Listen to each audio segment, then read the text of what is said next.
welcome to Off Screen, your 7-day guide to everything cinematic. I'm Van Connor. And I'm Becks Perfect, and we are keeping you on the couch once again. Boom. Some fun weekly goods ahead of us, Miss Perfect. We've got some stuff for streaming, new releases for streaming, of course. We've got some stuff for Freeview. We've got a killer coming to DVD and Blu-ray. And we've got a couple of big movies that are going to be opening on regular streaming as well over the next 7 days. So where would you like to start then, Miss Perfect? Well, let's start with something that I think has been thoroughly snubbed at this week's Golden Globes. It is the John David Washington and Zendaya fronted Malcolm and Marie, which is out on Netflix from today. This is directed by Sam Levinson, who has directed Zendaya's Emmy award-winning performance in Euphoria on TV. And that's it, isn't it? I was trying to remember the name of the high-end show she was doing now. Yeah. So it makes total sense that he's brought her across to star in this. It's a two-hander of a movie, shot in black and white, shot during lockdown, so a very tight skeleton crew. Beautiful levels of different emotion and stuff, because it centres around a couple who, at about 2:00 in the morning, arrive back from an awards ceremony. John David Washington basically plays a filmmaker, and Zendaya plays his girlfriend, Marie, who is the subject of the film that he's won these awards for. The big problem in any relationship and at any award ceremony is that he forgets to thank her, and thus unfolds a whole plethora of problems within their relationship. You forgot to thank me, Malcolm. It's not a minor detail, that's a big one. But I thanked you a million times before. You know that I'm thankful. You know that I'm appreciative. And you know I made a mistake, so why turn it into something more? Because it is more. What? It's our entire relationship in a nutshell. Oh, you can't be serious. I'm dead serious. You're psychotic. You're hyperbolic. I'm not. It's psychotic to think that forgetting to thank you is symbolic of anything other than me legitimately forgetting to thank you. Malcolm, you thanked 112 people tonight, okay? You thanked your mother, your gaffer, your agents, your third grade teacher, and the usher who worked at the theater when you were 12 years old and saw whatever the I didn't thank the damn usher. You know what I mean. Well, you don't have to be sarcastic and petty and obnoxious about that, right, Marie? I'm sorry. I forgot to thank you. I am genuinely sorry, which is why I apologize to you 1,000 times during the movie. I think he's absolutely terrific in this. Like you say, he and Zendaya both. I think they have. They're both unquestionably committed.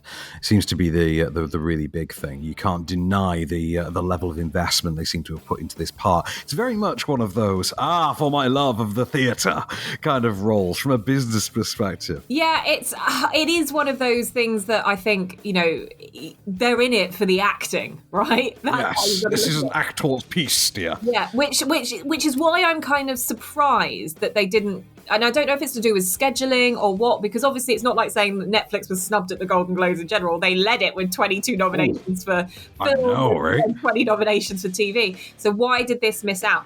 I'm not so sure. It was mixed reviews, one of its sort of general critic reviews on this, but I don't think that should put you off. I think that there's elements in which I believe you should take this on board as this is absolute bait for the Oscars. So lots more conversation around Zendaya and her performance, but I thought John David Washington was amazing in this. And it was like, the thing about this is it's roller coaster. Yeah. It's the roller coaster of emotions. So what you heard in that clip was very much heightened emotions, but then it will come right back down and it'll be very intense. That's it, isn't it? It feels very raw, very unfiltered, very atmospheric as well. It's wonderfully captured. It's wonderfully staged. It feels like it should be based on an off-Broadway play. Like, I had to look it up. I thought, there's got to be a play that this is adapting, surely. And no, and it has that feel of like an off-Broadway hit. Yeah, and it does feel in a play. And like sometimes that I kind of go, oh, that should have just been a play. Right? But actually, this is in a good way, like a play. And the performances were strong enough that let's take John David Washington's dad, Denzel, right? When he was in Fences, and I was like, that felt like a play, and I didn't really want to watch that on screen.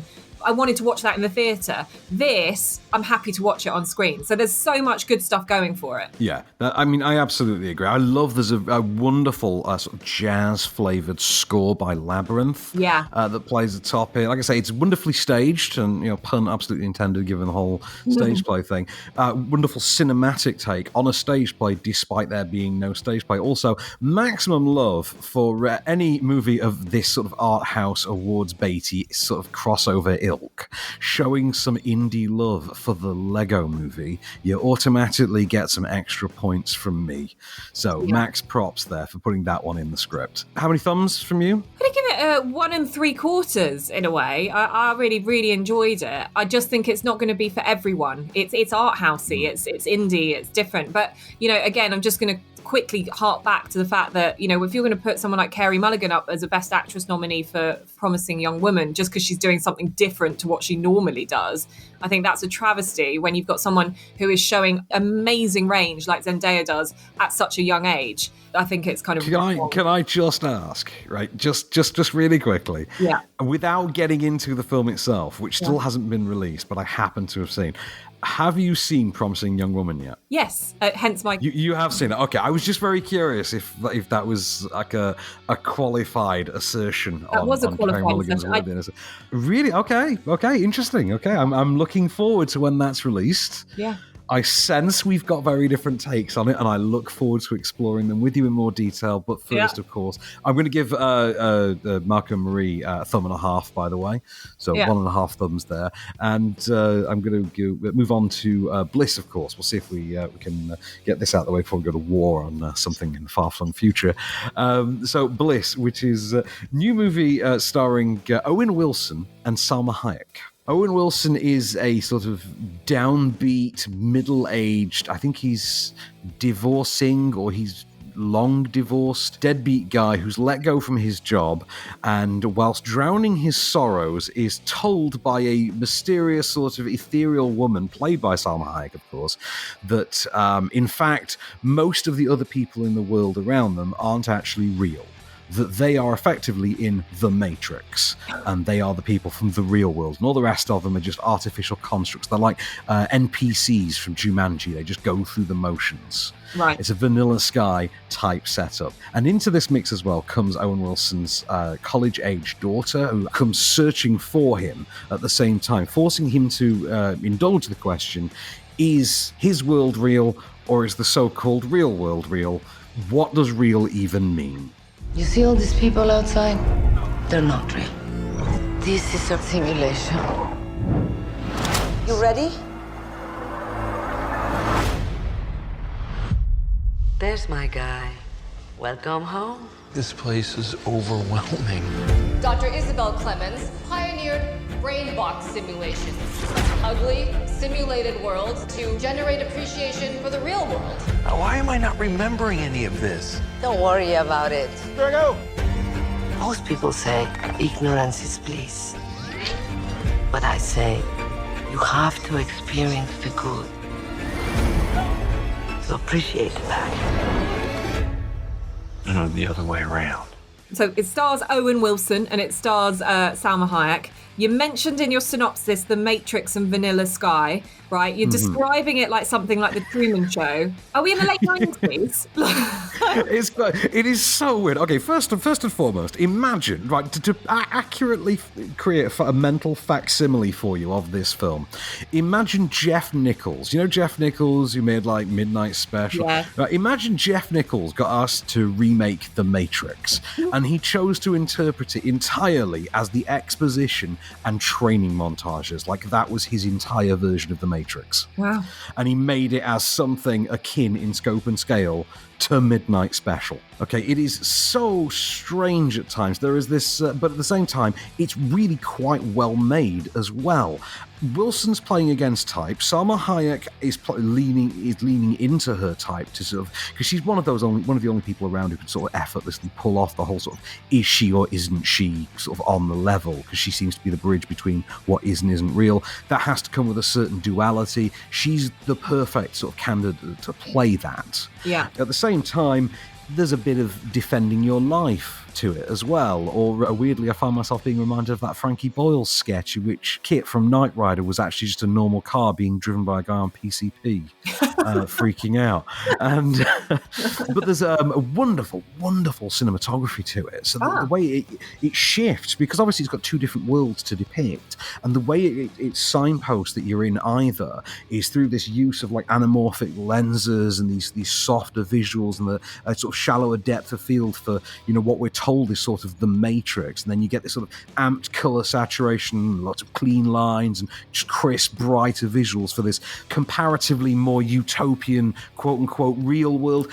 And it's really, really great work from Marcus Forderer, who's the German cinematographer who worked on Eye Origins, with the director of this, whose name escapes me offhand, to be honest. But it's a tremendous film. I would say if you're a Black Mirror fan, you want something like Black Mirror does The Matrix, definitely check this out. It's nothing wholeheartedly new, if you've seen The 13th Floor or something like that, but it's a very impressively done version of itself all the same, and it's something both enjoyable, both for and from Owen Wilson, to be honest. I'm really glad that you enjoyed it, because I was really worried that this was going to go down, based on your synopsis, down that route of that god-awful film with Matthew McConaughey and Anne Hathaway, which turned out Serenity, yeah. Serenity. That's it. And I gotta go, oh no, have they got it wrong with this? But it sounds like they've got it right. This is like I imagine a much softer version, like I said, Jeff Nichols' version of Existence, the David Cronenberg movie from 1999 that came out around the same time as The Matrix. That's kind of what this is to The Matrix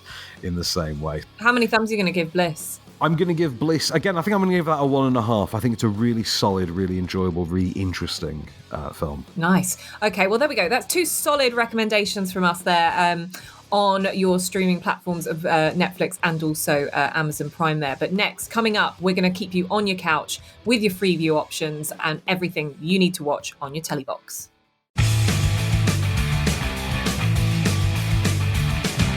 Welcome back to Off Screen, and as always, it's time for some filmic fun on Freeview. I do love some alliteration, Miss Perfect. I was just going to say, I really enjoy your alliteration there.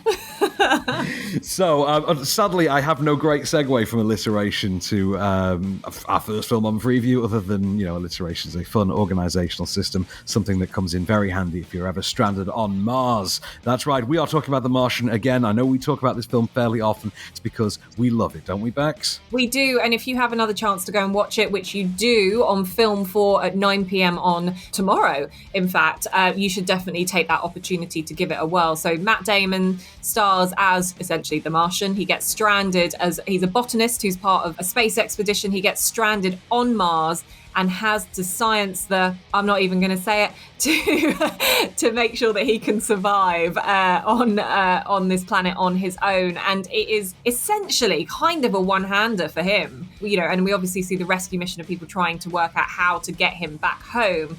But God, it is not the film you expect. It is far, far funnier. Right. Let's do the math. Our service mission here was supposed to last 31 souls. For redundancy, they sent 68 souls worth of food. That's for 6 people. So for just me, that's going to last 300 souls, which I figure I can stretch to 400 if I ration. So I got to figure out a way to grow 3 years worth of food here on a planet where nothing grows. Luckily, I'm a botanist. Mars will come to fear my botany powers. Now, I adore the hell out of this movie. I think it was tied with Fury Road for my favorite movie of 2015, and I think Fury Road just edged it out for me, just. But even then, I revisit The Martian more often than I do. Well, I was going to say, doesn't The Martian lend itself more to general viewing than Fury Road? The funniest, weirdest thing about The Martian is watching it since COVID, since lockdown became a part of our lives and things like that, and you suddenly sympathize for The Martian, because in the movie he does it for 3 years. Yeah. And for a lot of us, it's been nearly a year. So suddenly The Martian doesn't seem such an extreme survival tale, except for, the whole spaceman part. But the actual being in isolation bit, which was sort of originally the horror movie element of The Martian, now seems kind of almost sympathetic if you watch it today. I've watched it once since lockdown. I think it holds up. I think it's an absolutely incredible film. I think so, and I think this just goes to show that Matt Damon can hold a movie on his own, which is brilliant and not an easy thing itself. I will also go so far as to call it the best film Ridley Scott directed for 20 years. So. Quite possibly. Let's forget about Prometheus. That is Film for 9 o'clock tomorrow night. Moving on, if you need something back down to earth, but not in any way realistic, we have Jurassic World Fallen Kingdom on ITV2 at 7:25 p.m. on Sunday. I mean, is this your Sunday afternoon or evening watch? Maybe so, actually. But this is following the story of Jurassic Park, another iteration of it, where after a volcano eruption proves to be a threat for the dinosaurs, Owen and Claire, played by Chris Pratt and Bryce Dallas Howard, basically go back to reach the now defunct Jurassic World, which was a theme park, to save all of the animals from extinction. Lockwood's little flunky called me. Rescue op. Save the dinosaurs from an island that's about to explode. What could go wrong? I'm going. Don't. I don't have a choice. What? Of course you have a choice. So what, I should just build my own cabin, play pool, and drink beer all day while these dinosaurs go extinct? Yeah. I like pool. Blue is alive. Jesus, Claire. You raised her, Owen. You spent years of your life working with her. You're just gonna let her die? Well, yeah. Come on, you're a better man than you think you are. You should write fortune cookies. I really like these new Jurassic World movies. I don't have any issues with them. They're watchable, they're fun, and, you know, Bryce Dallas Howard, Chris Pratt, I think they're good leads in this. Are you a fan? This is the thing. I don't understand the hate that gets lobbed at the Jurassic World films. I obviously appreciate that, you know, obviously as time has gone by, the need for practical effects has dwindled because it's just easier and quicker to make these things in a computer, for instance. But it's you know, I feel it's just a natural part of our cynical time that people just rag on the Jurassic World movies for being these artificial, more disposable things. Of course, they're never going to be as good as the original because we all seem to forget that the whole fun of the original was that was the first time we had seen that level of mixing CG with practical effects. Yeah. We were blown away by how real it looked. It was a watershed moment in the history of filmmaking, not to mention one of the biggest hits of all time. So, of course, nothing's ever going to live up to it, but I think this is really fun. I think this one in particular, because of the way that it goes, full South American horror in the second half, is of particular note. I think it's definitely worth a watch if you've never seen it, for sure. I think with the Jurassic Park, Jurassic World sort of franchises, you're damned if you do and you're damned if you don't with this. Like, you know, you've got those diehard fans that are like, this should never have been touched and never have been, you know, like remade. And then you've got the others going, well, if it wasn't remade, we will just, it's a moment in time in which you'll kind of go, why didn't we remake it? So it's the Star Wars conundrum, isn't it? It's no matter what you release, if it's got that Star Wars badge on, it's going to come in for a certain level of criticism. Jurassic Park being the brand that it is just a natural target for it. You know, it would be like if it'd be like if you released a He-Man movie series, which they are actually doing. Oh my God, even if it was, they are doing. I think it's Noah Centineo from All the Boys I've Loved Before or something. Is it? It's not. What do you mean? What is it? Noah Centineo, I think. We're not getting Dolph Lundgren back into. No, sadly not. I mean, I hope they give him a cameo or something. I at least want him to be like, you know, He-Man's dad or something. Yeah. But the whole thing is, like, even if that was the greatest movie in the world ever, it wouldn't matter because it's got that He-Man badge on it. So it's just going to be a natural target for that level of inbuilt cynicism that we all have. Sure. Like, we naturally want to rag on something that is known and popular. We all have to, you know, some of us are just better at fighting that urge than others. It's an unfortunate part of, you know, pop culture. But speaking of unfortunate parts of pop culture, let's move on to Monday. Oh yeah. So this give you some context of my growing up with the Child's Play movies, because what we're talking about is Child's Play 3 on the Horror Channel, 11 p.m. on Monday, right? So I watched the first Child's Play movie far too young. I was out in the Philippines visiting my family, and they decided to sit three of us youngest cousins together to watch a movie that I think the adults thought wasn't necessarily a horror. They thought it was some sort of doll movie, and I think traumatized. Wait, what year was this? Oh, late 80s, if any. Or maybe it was Child's Play 2, I think it might have been. So yeah, I was like, it's. I was going to say, because there was the whole controversy with this, that the film had been rented on VHS when it was a new release, as far as I remember, by one of the parents of James Bulger's killers. Oh, God. And the film got blamed as one of the things that inspired them. That's what the media quickly spun this story that Child's Play 3, by virtue of having been present around these children, clearly had to have influenced them in some way, despite the fact that it came from a rental store and didn't even feature the cover image. That kind of thing. Yeah.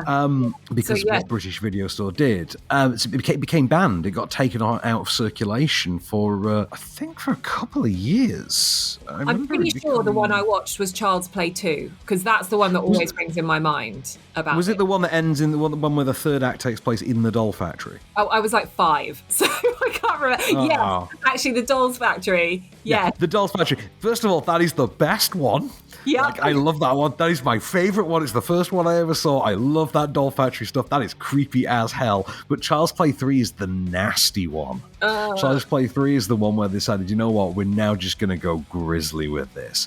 And so Chucky goes from slightly less comedic, like he was in the, less Joker-like, like he was in the second one, which is just all sorts of sinister fun. I'm pretty sure that's why the adults in the room got it completely wrong with the whole. Oh, totally. Especially because the cover image and the poster is just him with the Jack in the box. Yeah. You could so easily misinterpret it as a comedy. Yeah, that's exactly what But happened. the third one, they lean into it. Chucky gets set loose on a military school for teens, and it is hyper violent. This one is nasty, but best of all, it's got Miguel Ferrer in it as the really nasty, hard-nosed troop leader, which is just one of my favourite things about any movie. Justin Whalen, who at the time was playing Jimmy Olsen in Lois and Clark: The New Adventures of Superman, on BBC One or BBC Two in the UK, I can't remember. What happened to Jimmy? He was the second Jimmy Olsen, tell a lie, not the first one. The first Jimmy Olsen who got swapped out for the second wound up going on to Final Destination 2. The second one went on to Child's Play 3. That's how that worked. Also in the mix is Perry Reeve, future Mrs. Ari Gold from Entourage, who plays love interest. I think her name's Skylar in Child's Play 3. But of course, the true reason to see any Child's Play movie is for Brad Dourif as Chucky. He's just incredible fun as ever, even though he's playing it a lot nastier this time. About as nasty as it gets up until they reboot this thing as a proper horror film, all the way down in, I think, the 5th or 6th movie, Curse of Chucky. Brilliant. Okay, well, look, you can probably tell this was one of Van's picks of the week. He's very passionate about it. But if you guys fancy a scare on a Monday, then that is on your horror channel for you. Child's Play 3, the nasty one. Yeah, thank you for coming to my TED Talk on the Don Mancina produced horror series that really no one cares about. Brilliant. Moving on, we will be back very shortly with more Freeview picks for you, which probably, I promise, actually, no, I can't promise this because I've just seen the lineup. I was going to say it doesn't get as gruesome as Child's Play 3. Maybe it does. Stick with us. We'll be back. Looking to stay in the loop with the latest movie news? Then say hello to the Daily Reel, your bite-sized hit of the biggest happenings, hirings, firings, release dates, scandals, and everything else going on behind the silver screen. Delivered to your ears every weekday morning in less time than you'll spend in the shower. Subscribe to the Daily Reel on all major podcast platforms, or ask Alexa to install the Daily Reel skill for your morning flash briefing. Make your morning cinematic with the Daily Reel.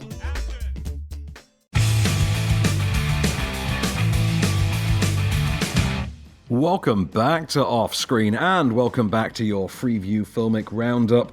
Moving on to Tuesday, this coming Tuesday, which is the 9th of February, on 4/7, 9 p.m. You want to take this one away, Miss Perfect? What we got? I do. I really like this film. It's Instant Family, which is on, as you said, 4/7.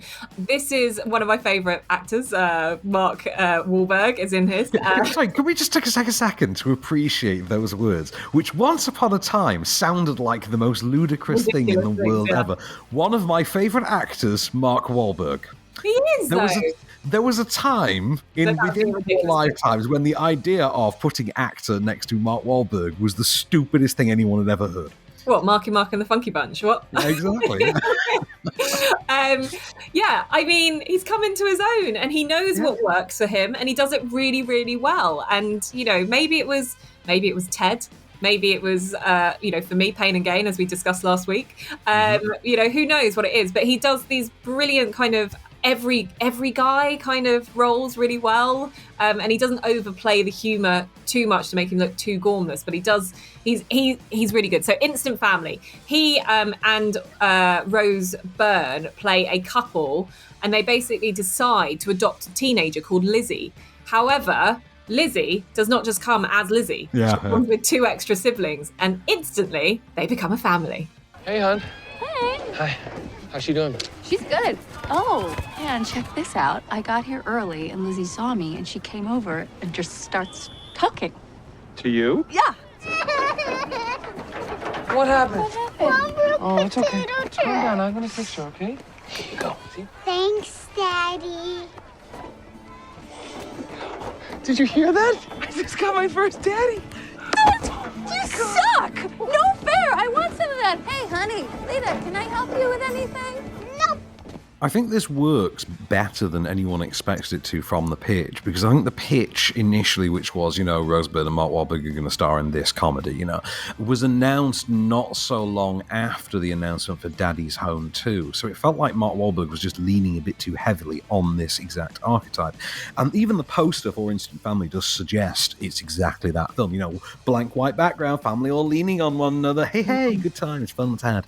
When you actually get to the film itself, the reason this works as well as it does is because it has far more of an everyman sense of humor, far more of an accessible, relatable sense of humor about the situation. It is about that transition between being a relatively carefree adult and being a parent, and exploring it in an interesting enough way, at least I thought anyway, that it actually offers something up. And it does give both Mark Wahlberg and Rose Byrne enough comedic material to work with, as you heard in that clip, which is, that's not fair, I wanted some of that, man, I was working for that. The way that they measure their success in parenting in a perfectly relatable and understanding way, I think is mined quite successfully. Yeah, and to be honest, if you told me there's a new comedy coming out which stars Rose Byrne and Mark Wahlberg, you'd have me in for the win anyway, because I just think they're really strong. You would, yeah.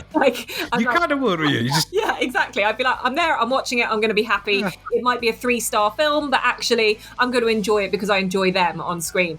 This pushes a little bit above that 3-star because of the relatability of it. And I think, the family members that come in, the 3 kids together, they work as a really great dynamic. It's not too far-fetched, but it's funny enough to kind of go, oh yeah, I could totally see that happening. I think I remember now what my big gripe with the film was, and it was, like you say, it's not too far-fetched. And the problem is, I think in the third act, they have to introduce like a sort of courtroom custody type element, don't they? That's been sort of low-key festering in the background, but not really addressed for the rest of the movie. Yeah. And it sort of takes you away from the minutiae, the fun of the everyday stuff, which is what the film does so well. And when it moves onto actual plot stuff, then it becomes a bit less engaging, but it's still good. It's still more than funny enough to carry you over that. So I can't recommend highly enough you check that out. Should we move on then to ITV4 at 10 p.m.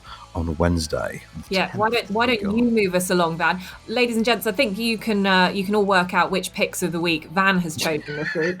It's pretty damn obvious. So take it away, Van. Predators is on ITV4. I love Predators. Predators was originally a Robert Rodriguez project from the 90s. Like, he tried to make his own Predator 3. Yeah. And then eventually, over time, the Alien series had fizzled out. Alien Resurrection had been a moderate success. They thought, okay, let's start to sink some money into it. It would still spiral and go through a few development kicks. It would, die and then get revived. And by the time it would come to fruition, Rodriguez was busy, and he got Nimrod Antal, who was an up-and-coming music video or commercials helmer, I think, to do it while he produced. And he came up with this sort of grittier reboot that sort of took it back to the more sort of artificial jungle aesthetic of the first movie, but this time placed the humans being picked off one by one on an alien planet.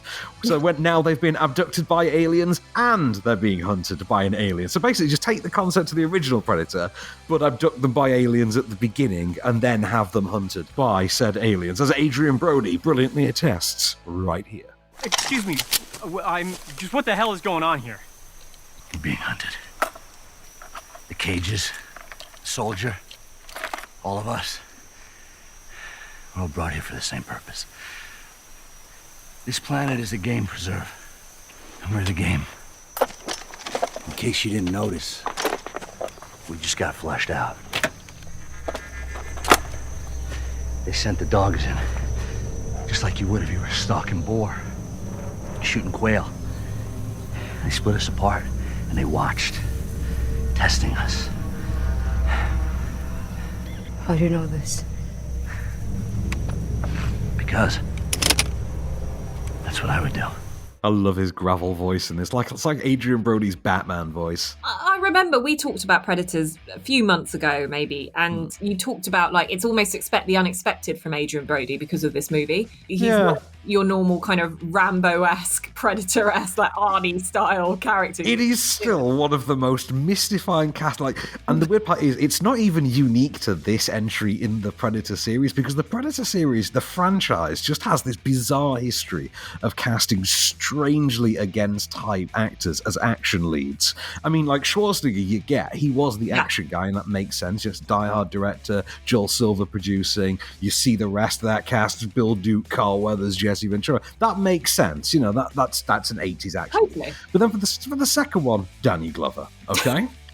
Danny Glover. Okay, that's who I'd pit against an alien warrior. Yeah. It's so funny. I've been catching up on Lethal Weapon, so the fact that you say that, and I'm like just seeing. Yeah, isn't it? Because he's played as being so feeble in the Lethal Weapon series that it seems strange. You get to the third one, Adrian Brody, get the dude from The Pianist to do it. Sure, that makes complete sense. After Danny Glover, that makes all the sense in the world. You go nuts, Nimrod. And then you get to the fourth one. What's that one? The Predator, the Shane Black one, and arguably the focal character of it is Jacob Tremblay, to which you can't help but think, you know what, fair enough. That fits with the history of this series. If Jacob Tremblay is going to take on the Predator, fine. Predator for Nickelodeon fans, there you go. There we are, that's what that is. You want to get the kid from Room to fight the Predator, I'm in. So strange. Okay. Well, let's move swiftly on. So you can catch Predators on ITV4 at 10 p.m. Let's move on to one of the best movies I think I've ever seen, and that will always be one of my favourite movies. It's on Sony Movies at 9 p.m. It is the Tony Scott movie, True Romance.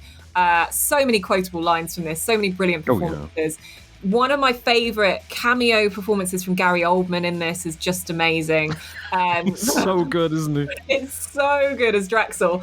But it is Christian Slater and Patricia Arquette's iconic movie. And like, this is the movie that when I watched, there's two stories of this. When I watched it when I was a kid, I was like, I want to meet like Clarence Worley. Like, that's my dream guy. That's who I want, right? A guy in the Elvis glasses. And then when I got married, that head table was, as you can imagine, True Romance out of all the movie tables that we picked. So, my now husband and I recreated photos or images from each movie, including this one. So, God damn it, I'd always planned to do that by wedding. Yeah, you're taking that from me. But this is such a brilliant film, like down to like cameos from like Brad Pitt and Michael Rappaport's in there as well. You know, it's he is, isn't he? Yeah, he is. And so it just moves through all these different scenarios, and it's so much pop culture thrown in. Oh, I love it. Pop quiz for you. Do you know who plays Elvis in the sort of bathroom pep talk sequences? Because I didn't know this for the longest time. I don't know how. When I think of the bathroom sequences, I think of James Gandolfini in the big fight sequence. Of course, yeah. The pep talk moment. Yeah, I know what you're saying. No, I can't. It's Kurt Russell playing Elvis in those scenes. Is it? Yeah. And of course, the film, let us not forget as well, was directed by, as well as being, I think it was written by Tarantino, wasn't it? But it was directed by the late, great, absolutely unrivalable Tony Scott, who I miss dearly as a filmmaker, would give us Man on Fire like a decade after this. But True Romance, absolutely worth catching. What's our final film of the week then, Miss Perfect, in the next few minutes? Do you know what? Van jumped at the so this. Let me explain to you, ladies and gents, just kind of how this works for us week on week. So Van sends me a selection of movies and says, take your pick, we're going to run with them. And then suddenly he crops up with, but could we have this on this day? And could we have this one on this day? And you've probably guessed which ones were Van's picks as we've gone through the week. But I have to say, he's ended the week on a high, because this is one of the most brilliant independent films that launched the career of a young Florence Pugh into the limelight, and it is called Lady Macbeth. It is not what you expect. It's on BBC Two on Friday from 11:20 p.m. and it is so worth your time. So in a nutshell, she plays Catherine, who is newly married to quite a rich industrialist, and this is all taking place in Victorian times. She's forced to spend her days alone whilst her husband is called away for work, and so she begins this passionate and fiery relationship with a young sort of stable hand or groom, and it all gets a bit saucy. She won't speak.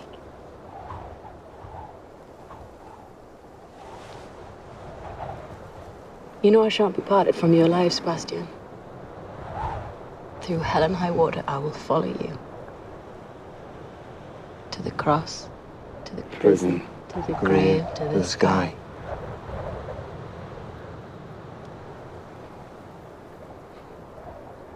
I'd rather stop you breathing than have you doubt how I feel.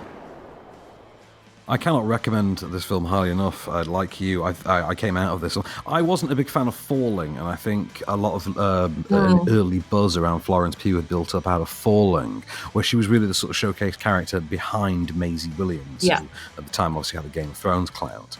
So this is really the sort of the second big hitter for Florence Pugh, but this is the movie I came out of, and I was immediately, flag-waving member of the Florence Pugh Brigade. It's such a mature performance for her age. It is.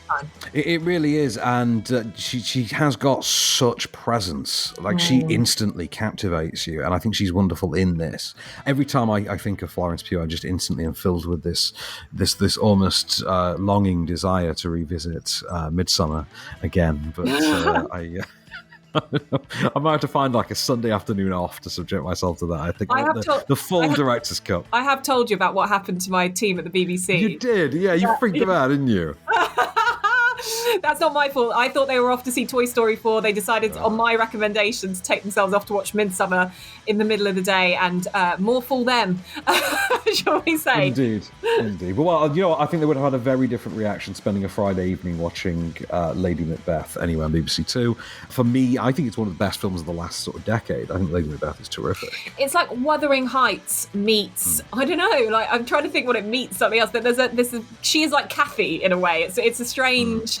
There's a strange not dystopian. There's a strange sort of feeling of emptiness around, but she, like you say, lights up the screen with her presence. And although the pace is slow, she's captivating enough. So that's why she's becoming the A-lister that she is she's very powerful on screen presence. But Lady Macbeth, there you go, BBC Two, 11:20 p.m. for you.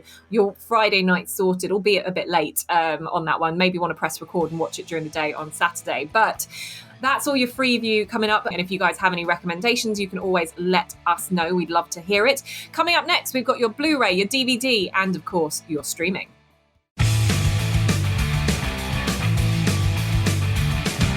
Welcome back for one last ride off screen, and we're taking you down the Blu-ray and DVD aisle of our imaginary store, of course, because, DVDs and Blu-rays are non-essential items, so you shouldn't be out buying them in actual stores. But if you were out buying essential items and you happened upon the DVD shelf, you can, from Monday, pick up a copy of Brandon Cronenberg's Possessor, which is out on DVD and Blu-ray this week. We talked about this when it was on new release. I think it was just before Christmas, wasn't it, Becks? Yeah, you loved it. I said I don't like the poster. It freaks me out. The poster is really freaky, isn't it? Yeah. Yeah. I'm not sure how I feel about it. It's a yellowish poster with a very smudged, horrifically smudged and smeared face. Great movie starring Andrea Riseborough as a hitwoman, an assassin for hire. And her method of assassination is to use effectively a neural link combined with VR technology to hack into and control someone's mind. Said someone being a patsy that they will hang the assassination on, who they will, just fake the suicide of as they leap back into their own bodies, so to speak. You know what I mean? Like just walking up to the edge of the skyscraper roof and then just leap back into your own body just as he's falling, and boom. Your patsy's killed himself. So, it's quite clean, kind of as assassination methods go. It's about as clean as the Looper method. Anyway, into this mix, we have Sean Bean, who is a new target, who is a tech mogul, billionaire, industrialist type, who has been targeted for assassination by a business rival, who has chosen as the patsy for this assassination the prospective son-in-law, who's getting hitched to Bean's daughter, played by Tuppence Middleton, and it becomes a tale of fractured reality as the link between the assassin, Andrea Riseborough, and a host body starts to break down, and the reality starts to come a-tumbling down with it. But our deal is with Reed Bars, John's stepson. And what's the narrative? Well, imagine Colin Tate as the unstable lover who feels diminished by his new family. Ava has all the power in the relationship. It's emasculating. He starts using more, behavior becoming more and more erratic. Ultimately, he breaks, killing John, kills Ava, kills himself. With Ava out of the picture, Reed inherits everything. Becomes CEO, cry for the cameras, clean tragedy, no unanswered questions. Pay is significant. Money and shares. I feel like you'd see this on your list on like streaming or video on demand or whatever you end up watching it on, and you'll kind of pass it by because you'll kind of think, it's just a little bit. Sometimes the marketing can go against it in a way, and I think this might push me too far. I would go past this. I wouldn't want to watch this, but the way you describe I'd be interested. Yeah, I very much miss the VHS, nasty horror grindhouse days of the late 80s and early 90s. It's a culture that I think, we're sadly lacking in this present day and age. I'm staggered that it hasn't become a movement in the same way that vinyl has, to be really honest. Tarantino tried to bring back Grindhouse, but he tried, and we do get some quite good, throwback slasher films every now and again. But having, what's essentially a bona fide next generation Cronenberg movie, is really something to behold. I felt watching this like I had not felt since the first time I saw, for instance, Cronenberg's The Brood or Videodrome or things like that. I had that. Oh wow, okay, we're going for something genuinely, conceptually creative here. And we're doing it within this gory science fiction, horror infused dystopian ideal. Again, something that's gone on to inspire things in more mainstream culture like Black Mirror and things like that in the years since. I think it's a tremendous film. I think it's one of last year's best films, hands down. I think Possessor is absolutely unmissable. If you can stomach the gore, which is going to be its big barrier for a lot of people, I think you'll find something that... This is the movie that, for me, last year delivered what Tenet promised but failed to. Yeah. Which is, we're going to show you something that should be seen on a big screen, that you won't have seen before, that's going to take you on a twisty, reality-bending, adventure. Yeah. A thrill ride. I didn't get that with Tenet because I'd seen all of that before. I got that with this. So if you're if you're passing that DVD or Blu-ray aisle, or you're just finding your finger or wandering over the order now from Amazon button, can't recommend Possessor highly enough for your DVD and Blu-ray shelf as of Monday the 8th, this coming Monday. Brilliant. So over to streaming then, Miss Perfect. I've got a question for you on this, our next pick, which is on Netflix. I'm wondering if this is the retelling of the story of the phone hacking scandal starring Rebecca Brooks and the newspaper, because the title of the movie is News of the World. No, this is the weird one, because the release is quite quiet as well. Like, I feel like this sort of snuck up on us. This is a serious Oscar contender. Well, was it mentioned in the Golden Globes? Did it get a nod? Yeah, this is a Western directed by Paul Greengrass and starring Tom Hanks. What? Yes! It's that big a deal. Like, this has been... We've seen this in advance coming up as an obvious Oscar contender. Like, it's a Western, Paul Greengrass, Tom Hanks. The last time those two guys were together was like Captain Phillips. Yeah. And we all saw the success that spawned out of that. I'm the captain now. But so this is his new Western. We will hopefully get to review it this next week properly. That's coming out on Wednesday the 10th on Netflix. Yeah. The same day, however, one that we can speak to that we will have seen, I mean, at least I know I've seen, is animated superhero romp from 2 years ago. put out by DC and Warner Brothers. This is Teen Titans Go! ! To the movies. Did you get the flash for this one when it was out? No, but I did think that was a typo that you'd written on our scripts, but I understand that it's not. No, it's because the TV show is Teen Titans Go! ! And this one is a sort of spin-off of that specific TV show. So it's Teen Titans Go. There's some hard plastic toys that accompany this, and you can buy it all good toy retailers. Do you know, if you did, it would kind of be playing into its hands. Now, first of all, I will say the fact that no one has done this as a live-action film shows you the missed opportunity that the DCEU represented. Like, you look at something like Teen Titans Go! To the movies and you think, oh my god, if you'd just done this in live action, it would have been the most incredible movie ever made. It would have outmetted Deadpool. It would have had a darker, nastier sense of humour than anything we'd ever seen depicted on a screen before, and yet at the same time would have been kid-friendly in a strange way. That's where I'm sort of confused, because you've just told me it's going to outwit Deadpool, but yet it's kid-friendly. What's going on?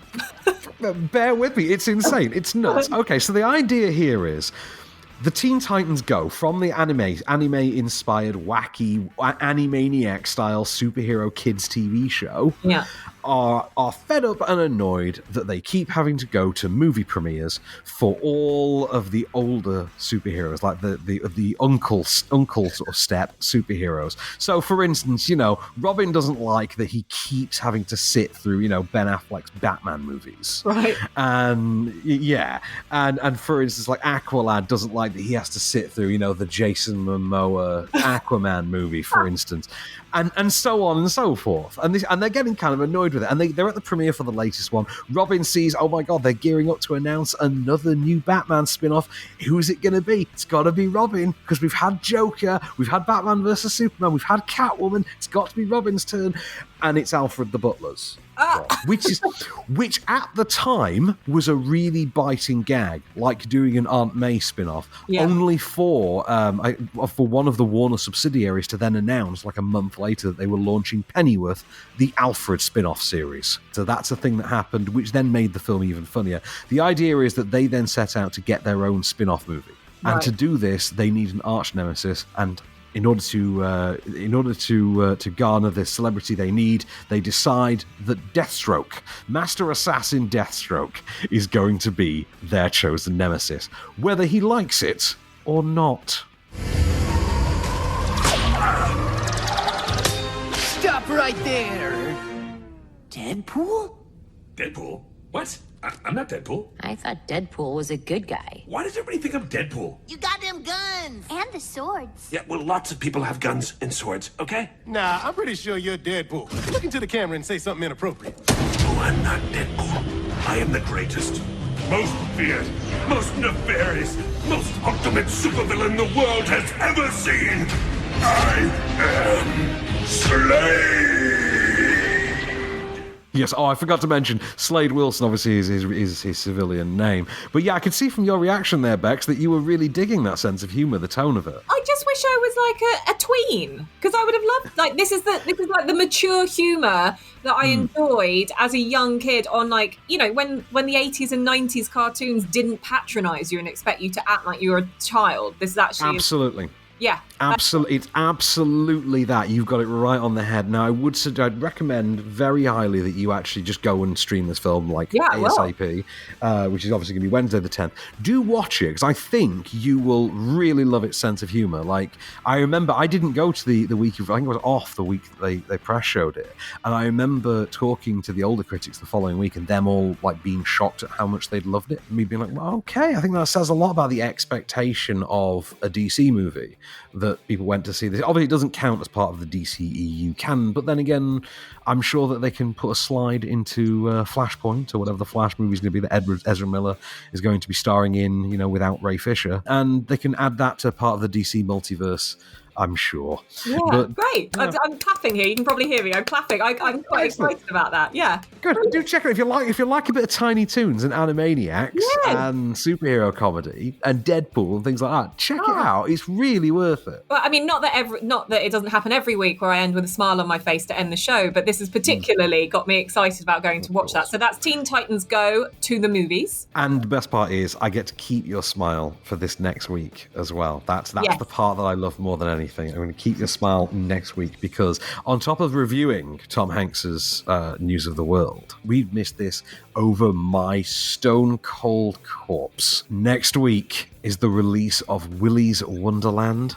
Nicolas Cage stars in the timeless romantic tale as a soulful janitor trying to find love through the devices of surviving a night in a Chuck E. Cheese run by murderous animatronic furry animals.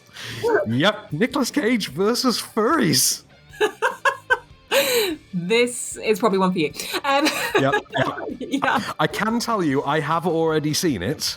Okay. And I can tell you, because I mean, I think there is an embargo, I think, on it until next week. But I can tell you, it's the best movie involving Nicolas Cage curb-stomping 7-foot-tall gorilla animatronic furries against urinals that you're ever gonna see. Well, ladies and gents, if ever there was a sentence to end our show, that is it. So we'll leave you hanging on those tenterhooks for next week, and for Nicolas Cage, of course. But for now, we hope you've enjoyed the selection that we've brought for you on your new releases on streaming, on Freeview, and also, of course, on digital DVD and Blu-ray. As ever, we will be back to keep you entertained with more brilliant movies week on week. My name's Becks Perfect. I've been Van Connor, and we shall return.